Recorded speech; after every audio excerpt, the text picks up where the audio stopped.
What's up everybody, Arthur here, back with another part of the eShop closing coverage. Let's go! We're getting close to finishing our deep dive into the eShop before it closes.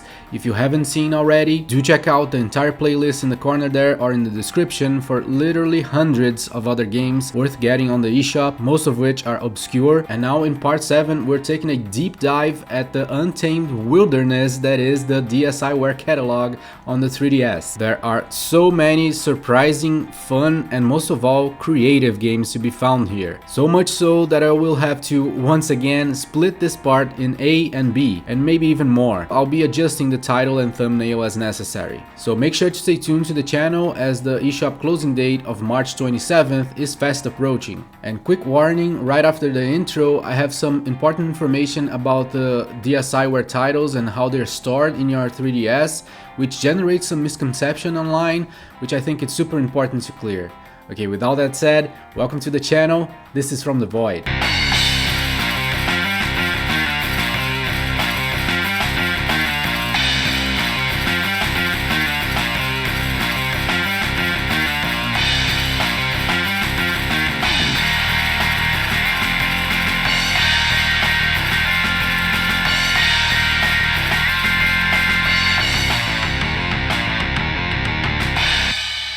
Okay, if you've been searching online for DSiWARE information, you probably ran across statements about how DSiWARE titles can only be installed in the internal storage in the 3DS, and how that's a problem, especially if you're talking about games preservation, because it's a tiny space inside your system storage. Well, that is only partially true, and it may be confusing because of contradictory or lacking information online, so I'll guide you through this process. Let's go. It is correct that DSiWARE games can only be played while in the internal storage, which can only fit 1060 blocks of space, which is really not a lot. And just out of curiosity, it works like this because the 3DS does not emulate the DSiWARE.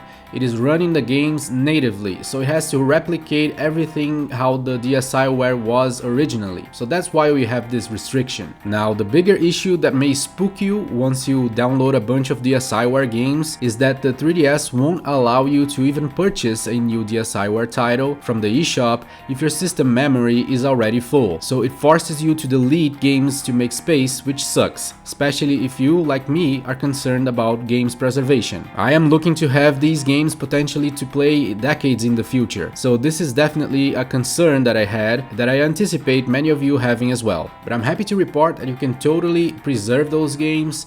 You only have to jump through some hoops and pass through some very poorly written Nintendo warnings that I'll clear out for you. You can move the game from the system storage to the SD card very easily through the data management in the system settings. There's a huge DSiWARE button right there. You tap on it and there you have it. All the DSiWARE games currently in the system memory, you choose one, click copy, and you have successfully made a copy to the SD card. But in the process comes Nintendo with unnecessarily confusing warning number 1. It will tell you that you won't be able to launch the game if you copy it. That only helps to raise concerns, but ignore this. You're just making a copy at this point, so no harm. But of course, you'll still need to delete the game from the system memory to clear some space, and if you attempt on doing so, Nintendo left you unnecessarily confusing warning number 2. It tells you that if you delete the software, you'll lose your save data and won't be able to restore it. But that, once again, is not true. When you made the copy of the game to the SD card, it also copied the save data. I tested this myself. I got some progress in a game, made a copy to the SD card, deleted it from the internal memory, then moved the copy back from the SD card to the system memory, and my progress was still there. So this way you can absolutely store all the DSiWARE titles you can possibly want in your SD card with your save data intact. No issues. Just always remember to create a copy of the game before deleting it from the system memory and you're good to go. I hope this helps clearing out any doubts about the DSiWARE in the 3DS.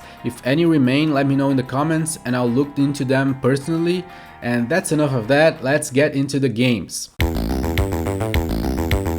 Okay, let's start with a brilliant game that uses the dual screens in a great way and deserved much more recognition. Chronos Twins. This one reminds me of Fractured Soul, which I highlighted recently in part 6, check that out if you haven't yet, but Chronos Twins is absolutely unique in how it goes about using the dual screens. Here is the setting. Your alien from Dragon Ball Z looking character is present in two distinct time periods, past and present, each represented by one of the screens. And he's at the same time in both time periods. Somehow it makes no sense, but whatever. But the thing is that your every move is replicated in both screens at once, except for shooting. You have a specific button to shoot in each screen. The catch is that the time periods have slightly different geography to one another, which creates the need to be always paying attention to both screens to determine how to platform your way around, and also where to stand to avoid traps and enemy attacks, which is much harder than it looks, cause it's like a brain activity we're not used to at all. And that's all to say that the moment-to-moment gameplay in Chronos Twins is great. Really cool game here. One of the best on the DSiWARE catalog, absolutely creative and unique, and the DS physical copy exists, but only in Europe, where by the way the original game of this series is 100% exclusive to on the GBA, but that's besides the point. What matters is that this game is very rare to find outside of Europe. In my region, for instance, I have never seen it, ever, but by all means, if you find it physically, do get it. But if you can't, like me,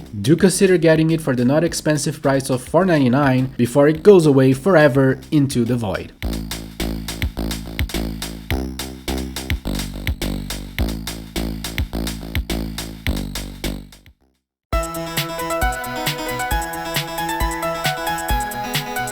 Moving to definitely one of the best games on the entire list, Maestro Green Groove. This is a rhythm game with a brilliant gameplay style. It mixes in platforming similarly to Harmonite, which I covered in a previous video by the way, make sure to check that out if you haven't yet, but the unique style here comes from the actual controls coupled with the level design. Basically, your character is always moving on top of strings that you can stroke up or down with the stylus. By stroking down, Presto is flung upwards, and stroking it up will have him fall to the platform below. Reacting to the tells in the levels is challenging and extremely engaging, and at many points you need to hit several chords in succession, which creates a nice sensation of playing an instrument, which is really cool. I loved Maestro Green Groove. If you like rhythm games whatsoever, this is an absolute must-get. Even if you're skeptical about this genre, this may very well win you over. It's also pretty cheap for $4.99. I see no reason to let this one pass.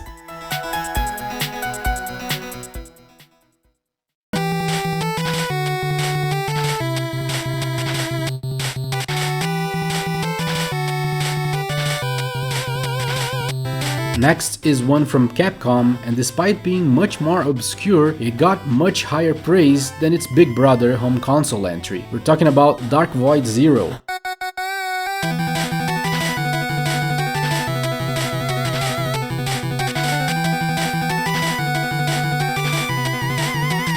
This is a really cool game. It was actually very surprising to me. If you play Dark Void on the PlayStation 3 and Xbox 360, this is almost nothing like that. Not only because it's a 8-bit style side-scroller, but also because the gameplay is much more like a mini Metroidvania, contrasting a lot to the kind of open world nature of Dark Void. You do have the jetpack though, which is the signature feature of the series, but the gameplay feels completely different. This is a rather challenging game right from the start that divides itself into stages filled to the brim with enemies and topped by a relentless boss fight, where the objective is to find all the keys to move to the next stage. I say it's a mini Metroidvania because each level is rather complex and with many blocked doors requiring a good amount of back and forth. You can also find power-ups, optional log entries and collectibles, and of course the signature jetpack. Dark Void Zero received a lot of praise, but remains a very obscure game even for fans of Dark Void, so this is definitely a hidden gem. Do check it out, it's easily worth the cheap price of $4.99, but this game is not a 3DS exclusive nowadays, it's also on Steam.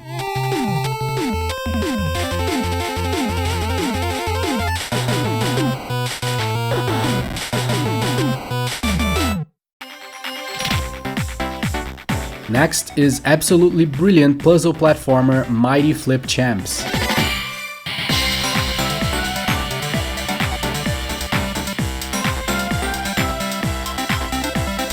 This is one of the earlier WayForward games, makers of Shantae and many other mighty games. And this is definitely one of the most challenging puzzle platformers on the 3DS, while also being a great package in the presentation, music and gameplay. This is how it works. Your character named Alta can flip over to another dimension, which is seen here in the bottom screen in a different color, and where platforms are displayed in different positions altogether. The thing is, each stage may have multiple dimensions, not only two, making things immensely more challenging. And one brilliant simple thing it does to help you out in your task is allowing you to place a flashing box to indicate where you intend to move, which shows up in all dimensions, serving as a guide to yourself. Because things get really complicated really fast in Mighty Flip Champs. But it's a fantastic game for sure, and well worth the price of $7.99 and the 49 blocks of space it occupies.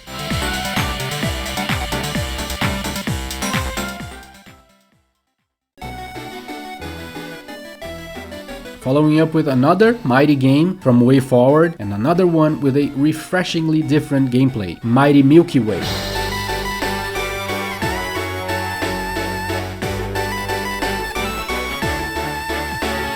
This is a platformer with a unique gimmick. We have very limited control over Luna, the French lady protagonist who I enjoyed a lot by the way, because all we can do is make her stop or walk at 3 different speeds. We can't even turn her the other way, but by tapping the planets with the stylus, we can make them pulse, which sends Luna floating away in space. Then she will be attracted by the gravitational pull of other planets, and on top of that, by pressing and holding the stylus in space, you can create a whole new planet for her to land on. This is a great gameplay that makes this game absolutely unique as a platformer. It also gets really difficult later on, so be prepared for a real challenge here. The ending though is insanely unexpected and a lot of fun. I enjoyed this game so very much, even if a few of the final stages were a bit too hard. It costs $7.99 and it's totally worth that and occupies 88 blocks of space.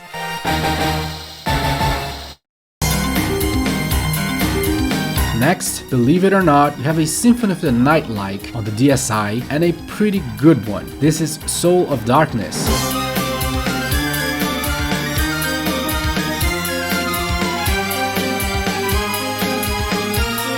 This was definitely intended to be a clone of Symphony of the Night, and it achieves that goal nicely. In the gameplay department, I would give this a 8.5 or 9 actually. It even counts with a lot of variety and creativity, making the moment-to-moment gameplay great and never boring. The issue here, however, is that the game is very short and kind of easy, and also lacking on any replayability aspect, which are things that will disappoint a good part of the Metroidvania fanbase. But these shortcomings don't make Soul of Darkness a bad game, especially considering the not expensive price of $4.99. I think this is a worthy game to get, check it out.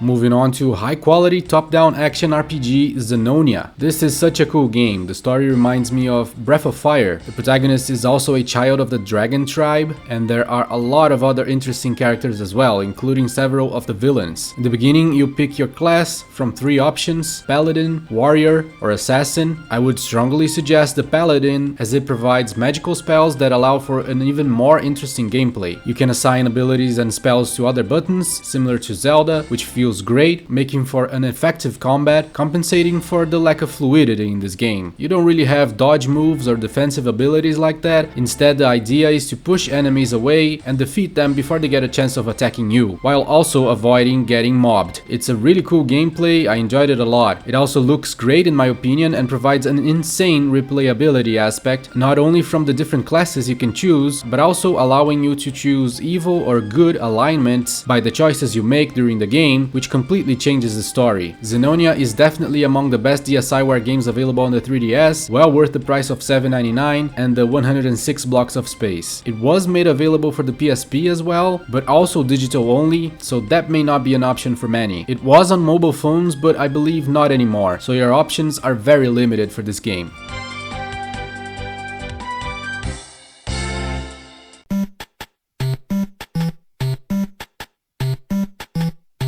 Up next, we will take a look at the Art Style series. This is an incredibly obscure series of excellent and creative puzzle games published by Nintendo, every single one of them, and one of them even uses some Nintendo assets. That's Pictobits.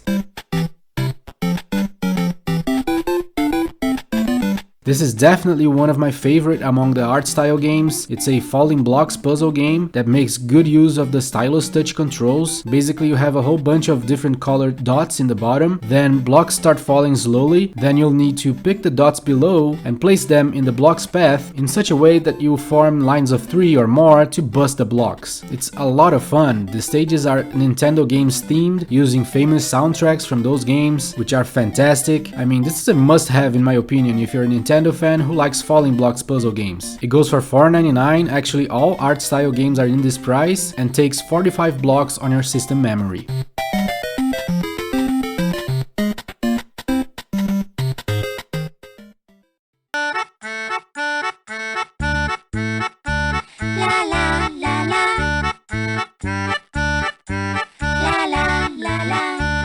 Another great art style game is Boxlife. Simple and brilliant. You basically have a grid of squares that you are supposed to cut in specific formats that would be able to form cubes when you fold them. You actually manually fold the squares to make the cubes, which is incredibly tactile. It feels great to play. Boxlife is a lot of fun. Like I said, it's super simple of a concept. It's like grade school art projects, but it gets really challenging soon, forcing your brain to twist itself to find the solutions. Really positive puzzler here. Try it out.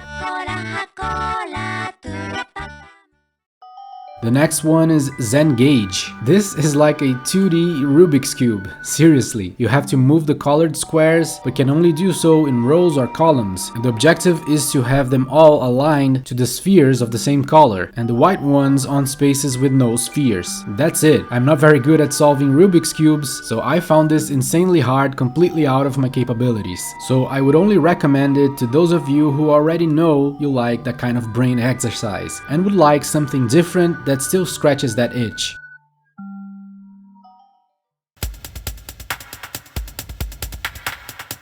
Moving on to Precipice. This one is awesome, I loved it. You control the guy there, and every cube you step on will be colored in. If you color in all cubes in a row, you get points which multiply more and more based on how many you get, which is indicated by the modifying colors. But right away, cubes start falling down, including two special kinds, the rainbow colored one that will replenish your stamina if you step on it, and the black and white one that will blow up if you take too long to step on it. But if you do, you get a special move to knock a whole row of blocks, even if there are blocks on top of them. You can also push and pull blocks normally, but only if they're not stacked, nor with any other blocks in their path. The final objective is to survive all the way to the top while racking up as many points as possible. There's another mode too called Tower, which takes place in a 3x3 area, much smaller, but goes way higher, pretty cool as well. This game is highly addictive and a fantastic puzzler, very creative. One of the best in the series for sure.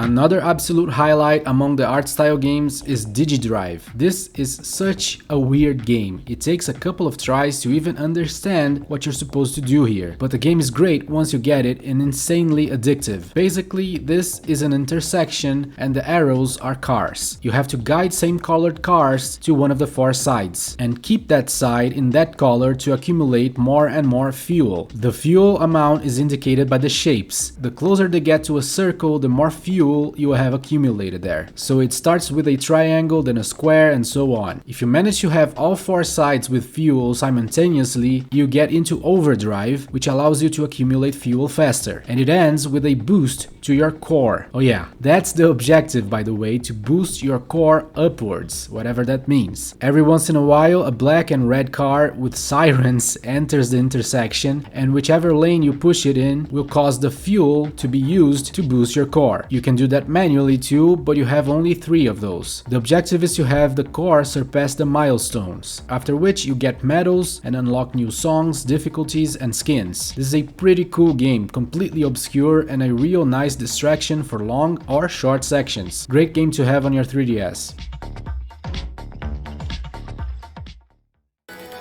Next is Base 10. This one is very nerdy. You hold the 3DS like a book to play it, and the objective is to align however many numbers to sum up 10. You can move the numbers, but the catch is that they flip in that direction, making a 2 turn into a 5 or a 6 into a 9, but also many numbers become simply unusable that way. So the game poses quite a challenge in later levels when many different numbers are available. Cool game for sure, despite the unappealing mathematically inclined gameplay it has, but it takes surprising 97 blocks, quite heavy for some reason.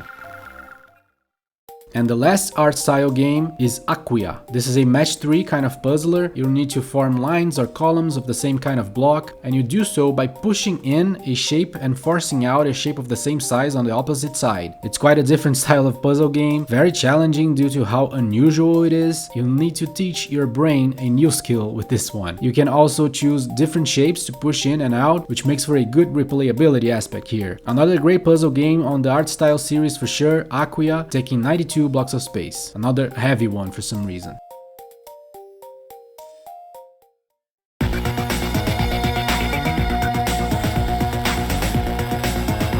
Now this next one, I kid you not, is one of the best shoot 'em ups I've ever played, and quite a creative and awesome game. Flip the Core. I always say that the 3DS is sorely lacking on shoot 'em ups, so I'm always happy to highlight a game of this kind, and Flip the Core is definitely among the best on the 3DS for sure, despite being a DSiWARE title. The graphics may look kinda ugly, but the gameplay is sensational. At any time, with the press of a button, you flip to another dimension, which changes the positions of objects as well as enemies. So not only will there be parts of the stage with roadblocks that force you to flip over, but enemies have shields in one dimension but not on the flip side, and these enemies here, for instance, shoot wide arcs that are difficult to dodge, but when you flip to the other side, the shots are now all aligned in the same direction. It's brilliant. This game feels awesome to play, so much fun, and for the very cheap price of $199, this is a must get in my opinion. Go right ahead.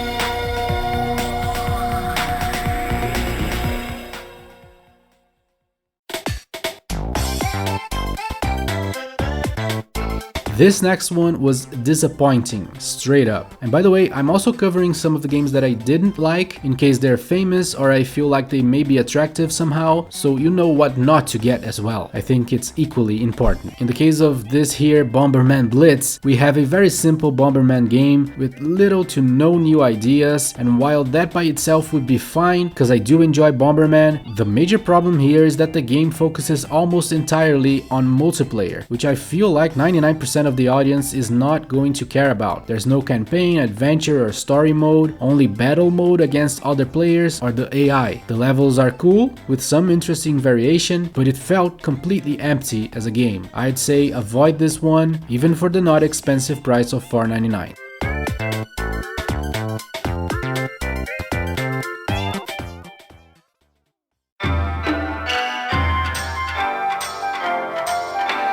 Next is a title published by Nintendo and an absolute must-get in my opinion, a Kappa's Trail. This is such a creative and fun game. You control your Kappa guy by drawing a path for him to follow with the stylus. The objective is to get to the other end of the stage while avoiding hazards, especially the giant hand that also follows your path and gives you a game over if it touches you. You will also need to find several mini Kappas hidden around to help you out with many things, where each one of them has a different and very helpful ability. It's pretty cool. So this is the game's main mode. However, you can also tackle some cool mini games, all very challenging by the way, as well as visit the store to buy power-ups and much more. You can even populate the hub area with other creatures. The only problem I found with this game is that you move your camera manually also by dragging the screen while touching anywhere besides your Kappa. And sometimes you move the camera instead of the Kappa or vice versa and die because of that. That's the only issue here. Everything else is excellent. This is one of the best games on the DSi catalog, hands down. Do check it out for mere $4.99 and 81 blocks.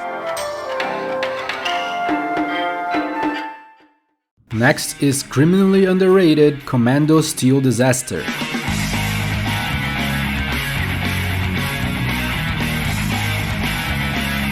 Yeah, This is a blatant Metal Slug clone in so many ways, but it plays really well. I actually found it a bit more fluid than Metal Slug in the controls, especially with how you can roll dodge in this game. This is definitely the strongest aspect of the game, which is a huge positive, the controls. The graphics are also fantastic, though too similar to Metal Slug, and the boss fights are pretty intense and creative. This is a great game. I disagree with the scores it got on the 6 range, with the two main criticisms being the high difficulty and the lack of originality. Sure, those are definitely factors to decrease the score, but I would still give it a 7.5 or 8 easily, maybe even a bit more. I see Commando Steel Disaster as a must-get if you're not offended by the many similarities to Metal Slug. It goes for $7.99 and takes 125 blocks of space.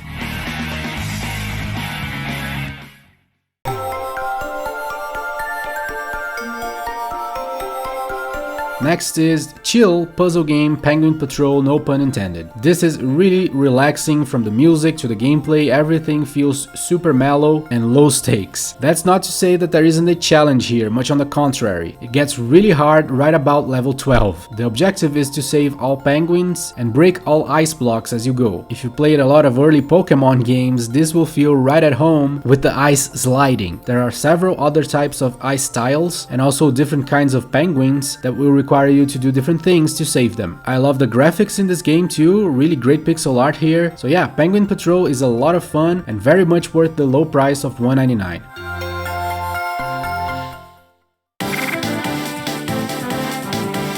Next, for another brilliant shoot 'em up exclusive to the DSiWARE, Gaaxy Saver. This is pretty cool. Instead of driving your ship in space, in Gaaxy Saver you rotate around your asteroid base, holding off against enemy attackers or meteors coming your way. You have to both protect yourself as well as the base against damage. To do so, you have regular weapons that level up, a powerful explosion attack, and a shield that can withstand attacks raining down, which you can use to protect the base. This is a pretty cool concept for a shoot 'em up. Rotating feels really good. You can see the enemies on your radar on the other screen, and it poses quite a challenge. Pretty cool shoot 'em up if you like them different, and definitely worth the low price of $1.99, which makes this a must get in my opinion.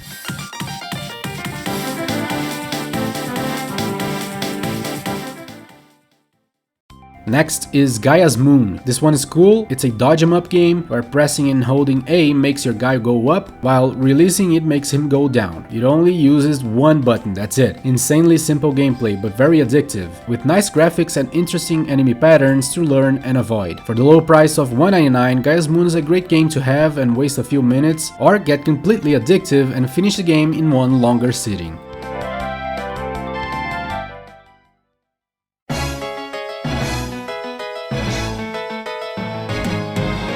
Next is Pokemon clone Crystal Monsters. This is also known as Monster Chronicles in Japan, and it's quite a decent game. It definitely borrows a lot from Pokemon to the point of potentially being insulting to fans of that series, but also has some nice differences, like requiring button inputs during the fights to increase your attack or take less damage from enemies, which is a nice addition. And the setting is interesting too, but the story never develops to the point of becoming remarkable, and the game offers little in terms of variety. There are few boss fights and trainer battles, for instance. It's all about the random encounters in dungeons. Still a decent game though, like a 7 or so, and can be worth the $4.99 and 71 blocks required for a fan of this kind of game.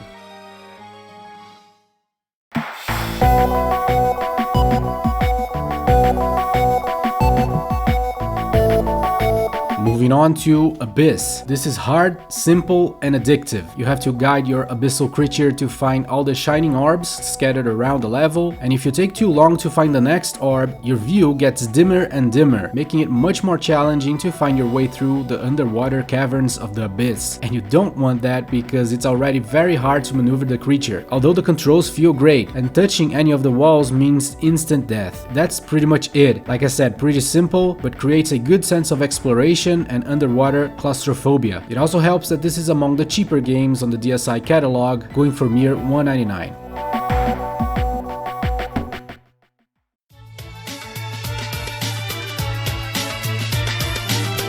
Next is definitely the best game on the entire list, but also one that has received an enhanced version for more modern consoles. We're talking about Shantae Risky's Revenge.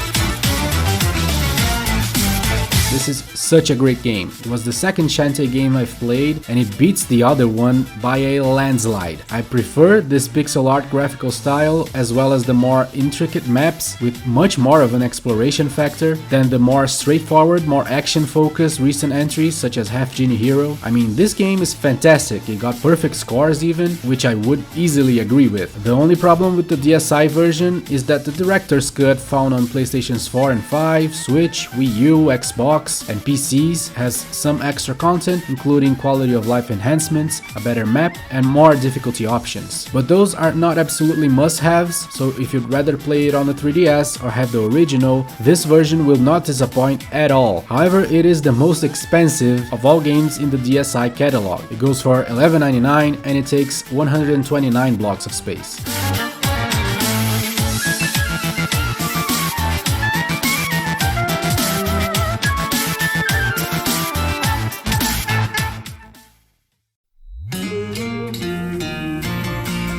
Moving on to unbelievably obscure DSiWare exclusive Steamworld Tower Defense. This is the original Steamworld game, by the way, and it's absolutely canonical to the Steamworld universe, telling the story before the events of Steamworld Dig, when a war between Steambots and humans was raging on. And that's what you do here, decimate humanity, or this universe version of humans called Shiners, which is kind of a devolved and mutated form of man. It's of course a regular tower defense gameplay here, but there is a need to be very fast and vigilant, keeping track of all encounters happening in the map, because defeated humans drop money that must be picked up manually, and that's key to survive in this game. You need all the money you can get to build as many robot defenses as you can, because this game is grueling and punishing. That's actually the only downfall of this game. It's brutally hard, so don't be ashamed to play it straight on easy mode. This is a fantastic game, and it's really cool to have the original Steamworld on the 3DS. This is a must get on my book for mere $4.99 and 50 blocks of space.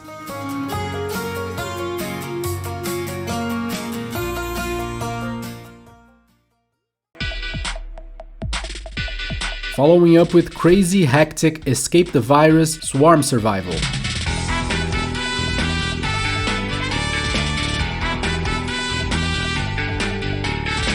This is really simple and a lot of fun. It mixes the classic Snake game that we all had in early cell phones with the Pac-Man gameplay. Basically, you control this little DNA guy and you can find more DNA guys scattered around. Touching them will add them to your line of DNA. So you gotta gather as many as you can while avoiding the viruses. If they touch your line, you lose a bunch of DNA guys. And if they touch your main guy, you lose a life. Every once in a while you find power-ups, with the best of them being this green syringe thing here that fires your DNA line up so you can turn the tables against the viruses, killing them upon contact, just like Pac-Man and the ghosts. And at any time you can jump, which you can use to help your whole line avoid the viruses. This is pretty cool actually. And that's it. The game is super simple but also super cheap at $1.99, and it's a fun time waster for sure, nice to have on your 3DS.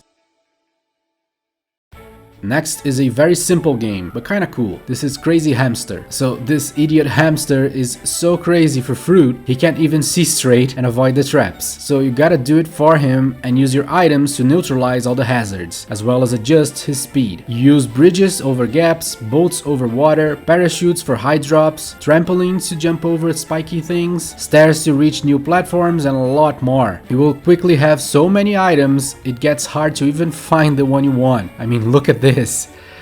What's this, a blow dryer? Yeah, the game gets really carried away. But it's a fun distraction for sure, not a bad game at all, especially at the low price of $1.99.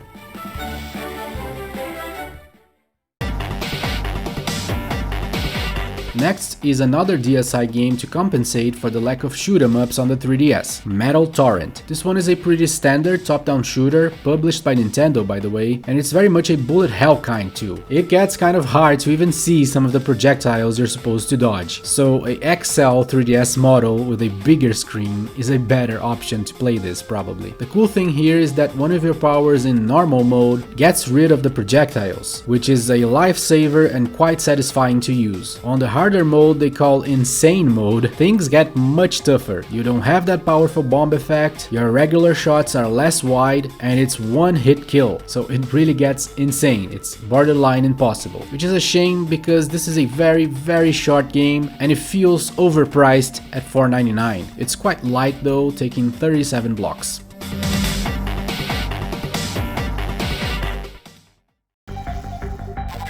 Next, an unbelievable hidden gem published and co-developed by Nintendo, X-Scape.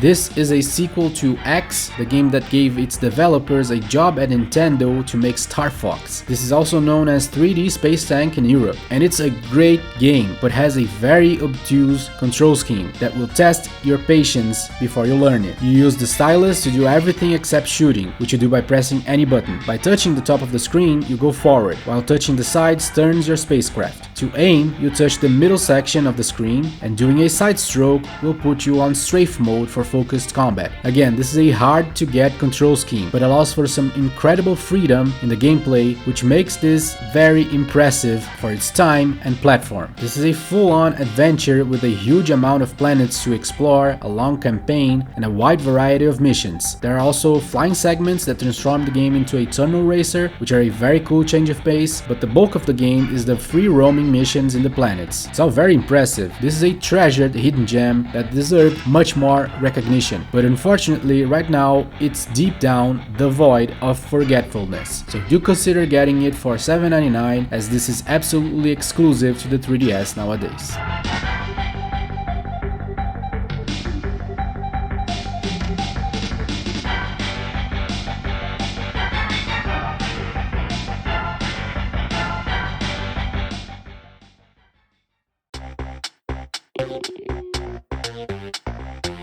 Now, weird and cool, Escapee Go, strange name too. In this one you control a patient in a mental asylum and you soon learn that she has psychic powers, and some are really cool, like seeing through walls and petrifying the guards. So you use those powers to escape the hospice all the way to the streets, and even further. The game keeps going longer than you expect and gets rather interesting, but the gameplay is limited. It's only about stealthing your way through the guards, managing stamina and using powers. There's a lot of trial and error involved too. Fun title despite its simplicity, and worth the cheap price of $1.99 and the 43 blocks of space it occupies.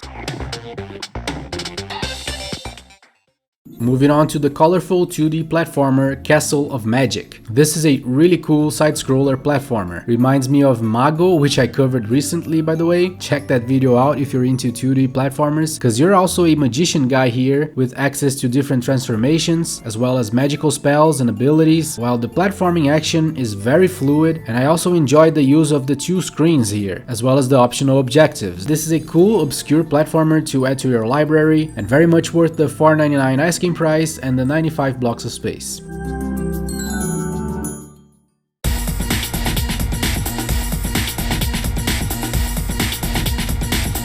Next, we have the original two games on this series that I covered in part 1. Do check out the other two because they are great. We're talking about Airace and Airace Tunnel.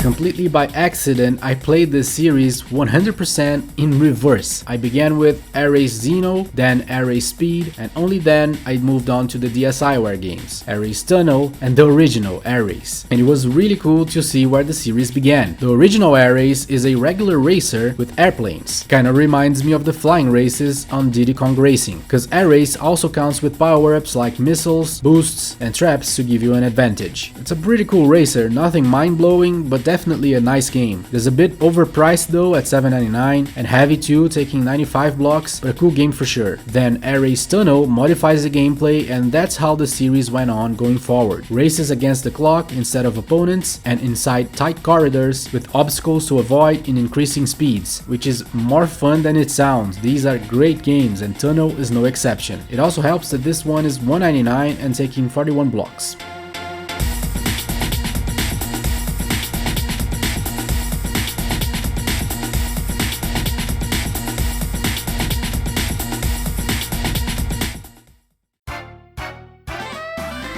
Next is the infamous WarioWare Snapped. I had to film this one in an awkward diagonal position to be able to play it, because this controls very differently. You have to place the 3DS on a stable position so it films you, and you control the micro games by moving your hands and head in specific ways. It's definitely pretty creative, but also incredibly gimmicky. Not everyone will be even willing to play a game like this. I had fun with it, for 10 minutes that is, because that's the other problem, a much bigger one. This game is ridiculously tiny. There are only 20 micro games and no story mode or campaign, nothing. Just 4 collections of micro games with 5 each, where the last one is for 2 people at once, so this is more like a sample of a game, which is definitely a letdown. If you're an avid WarioWare fan that cares about having each one in the series, then sure, go ahead. It's not a bad game, and it's not that expensive at $4.99, but for everyone else, this is hard to recommend.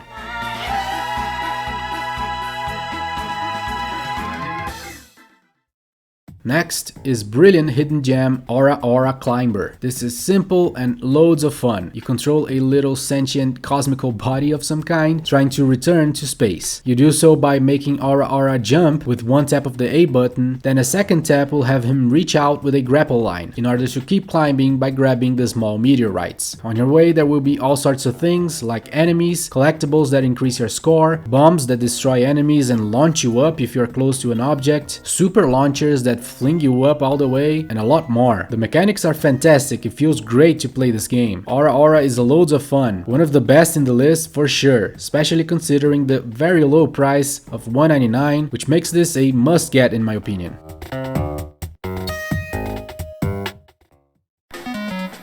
This next one is pretty famous and among the best on the DSiWARE for sure. Mario vs Donkey Kong Minis March Again.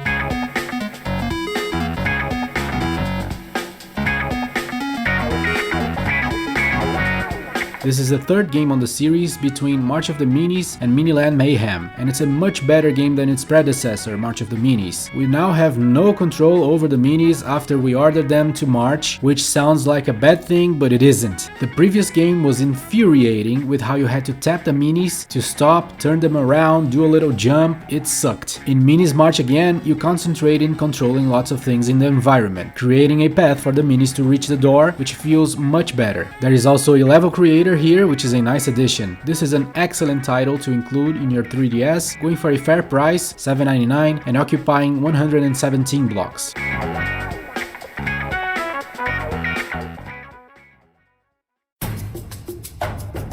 Next is Puzzle Quest Challenge of the Warlords. This is quite famous, but it's also one of the few games available elsewhere, and in this case it's pretty much anywhere, all the way up to the Switch. If you don't know, Puzzle Quest is a mix of Match 3 with RPG. It was quite revolutionary back in the day, made a lot of headlines, but playing it recently I was really underwhelmed by it. The game did not age well. The difficulty felt really unbalanced and the presentation aged poorly. I would skip this one, but if you're set on having it on a 3DS, it goes for $7.99 and it's quite heavy, occupying 121 blocks.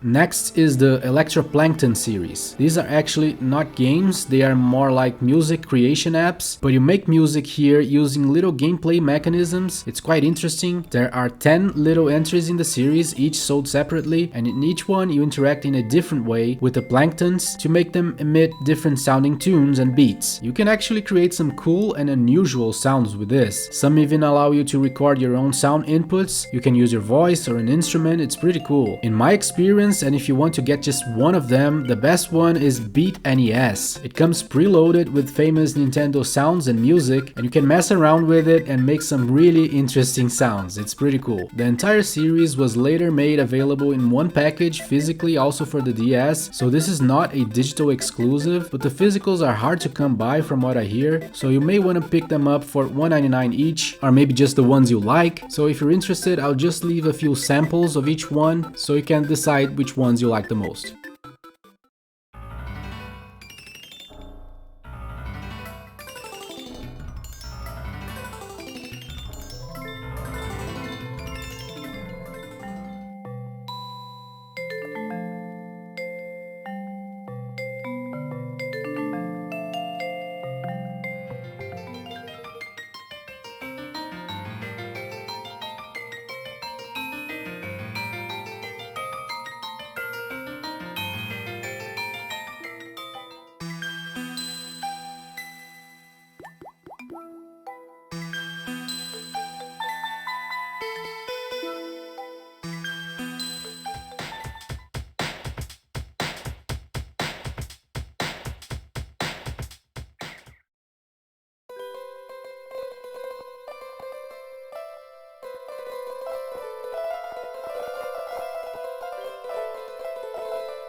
Then up next is Paper Airplane Chase, also known as Paper Plane in Europe. This one got some big praise back in the day, but I could not enjoy it whatsoever. It's an enhanced version of the Paper Plane microgame from some of the WarioWare titles, and while it totally works there between a series of other quirky microgames, as a full title this is just too shallow, and the gameplay is just not enjoyable in my opinion. I felt like your movement is too limited, and beating the stages is a matter of learning them rather than reacting to incoming obstacles, because the airplane is too unwieldy to control. I did not enjoy this and would advise passing on it. It's cheap though for $1.99 and the absolute lightest on the list, taking only 12 blocks, so it could justify a purchase.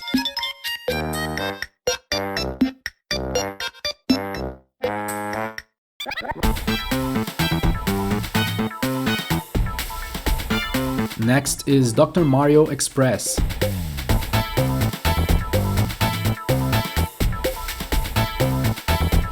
This is a good entry on the series for sure, nothing groundbreaking, but provides a revamped version of the classic mode from the Game Boy original, and also a cooler than you think versus CPU mode that introduces a nice urgency to the gameplay, with the CPU being able to cause falling blocks on your side. It's rather cool. Not much more to say about this. It helps that it's not too expensive at $4.99 and surprisingly light given the graphical quality for a DSiWARE game, occupying only 31 blocks.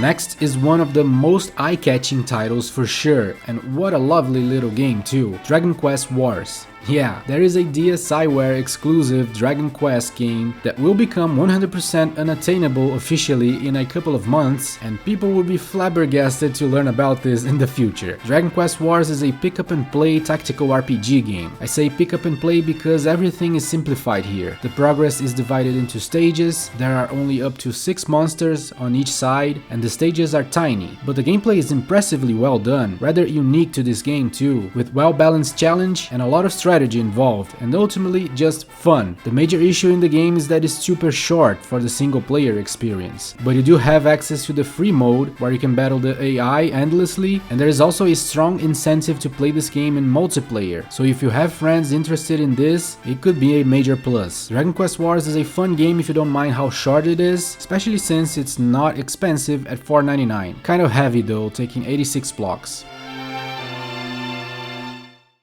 And that's it for part 7a. Stay tuned for part 7b. I still plan on covering more virtual console games and a few other videos too, and I'm always checking the eShop daily for any sales, and will let you know if anything relevant takes place. If it's just a few games or they have received many discounts recently, I'll only mention it on Twitter and also with a post here on YouTube, so do follow me on Twitter to make sure you don't miss out. But if it's a big or an important sale, I'll make sure to make a whole video on it. If you appreciate this channel's mission of shedding light into obscure games, or in this case, soon to fade away forever into the void of obscurity games, consider joining the channel's Patreon, like these lovely people whose name you're seeing now. Any help would be much appreciated, as I am still to make this channel sustainable. Alright guys, thank you so much for watching, and I'll see you soon.